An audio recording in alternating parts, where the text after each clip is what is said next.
Mark and I are in our chairs right now, and she's so excited about this interview, she couldn't wait to get over here and talk with the Reverend Lisa Anderson. Thousands of people in Memphis and the Mid-South experience homelessness. Room in the Inn works to tackle that issue in our city 365 days a year. And joining us today is Executive Director Reverend Lisa Anderson. Welcome back to Action News 5. Thank you. Thank you for having me. It's so good to have you. Obviously, the name, there's a biblical reference in that Jesus' parents couldn't find a room at the inn on the night of his birth. But I'm just curious, how did this all get started, Room at the Inn, in the inn? Yes, so we have our roots in Nashville. A Catholic priest started Room in the Inn 40 years ago this year. And it's just a very simple solution to a complicated problem.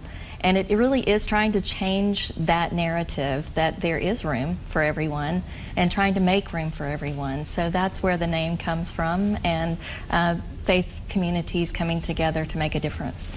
Well, you were mentioning to us before the broadcast that you have churches, congregations in every quarter of this city and county that deliver shelter on a regular basis to people who are homeless. So they use the congregational space or a space on their campus to provide housing.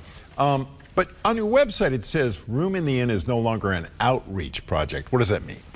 So 17 years ago, a tiny congregation in East Memphis who didn't have many resources was looking for a way to make an impact with the homeless community.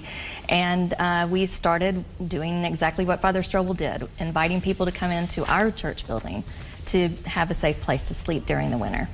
And we saw it as an outreach project of our congregation. And after 3 years, there were so many other people helping us. There were other congregations serving food and helping us with hospitality and providing resources. And so we thought, well, maybe this is bigger than us.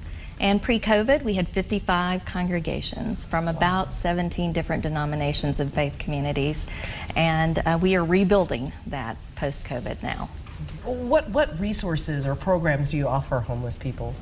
So we have 3 distinct programs. Congregational shelter is what we're talking about today, where congregations partner with us to offer that shelter with small groups of individuals experiencing homelessness. We have on our campus in the medical district, we have a recuperative care center for medically fragile individuals who are homeless, and also families with children. So those are 3 distinct programs that we have, all serving the same purpose.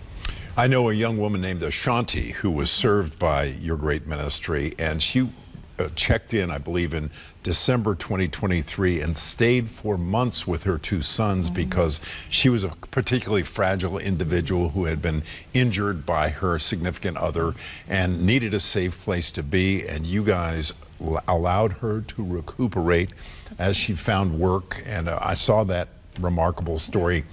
We covered that in one of our reports here. So you also believe it's important not only to provide the shelter, but also to find permanent housing for people who are struggling with putting a roof over their heads and the ability to sustain it. And so how do you do that?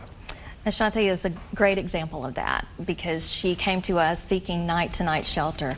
That meant that she didn't know from night to night where she and her children were going to sleep. And so the congregations were able to fill that gap for her.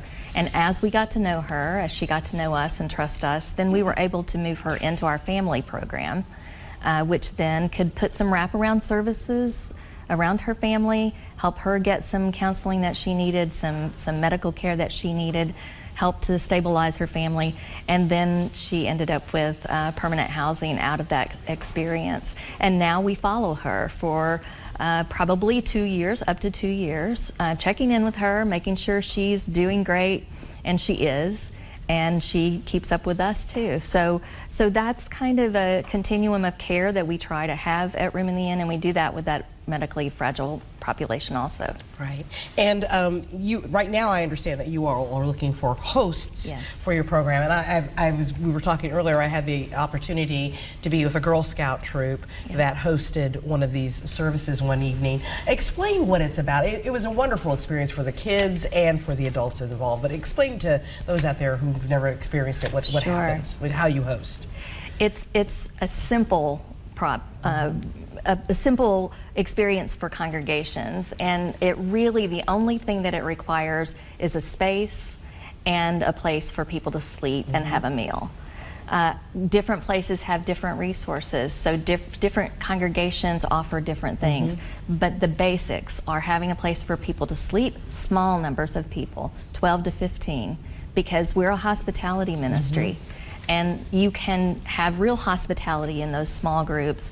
It's a safe environment for our guests and for our volunteers.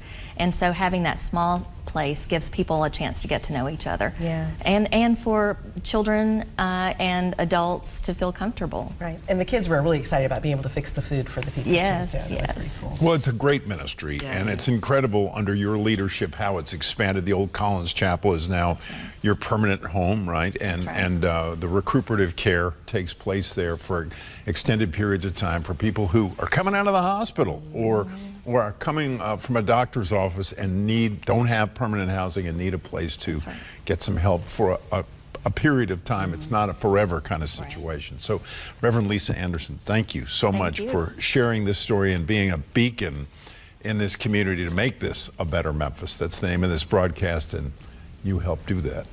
Thanks for having me. Thank you for coming in. Really appreciate it.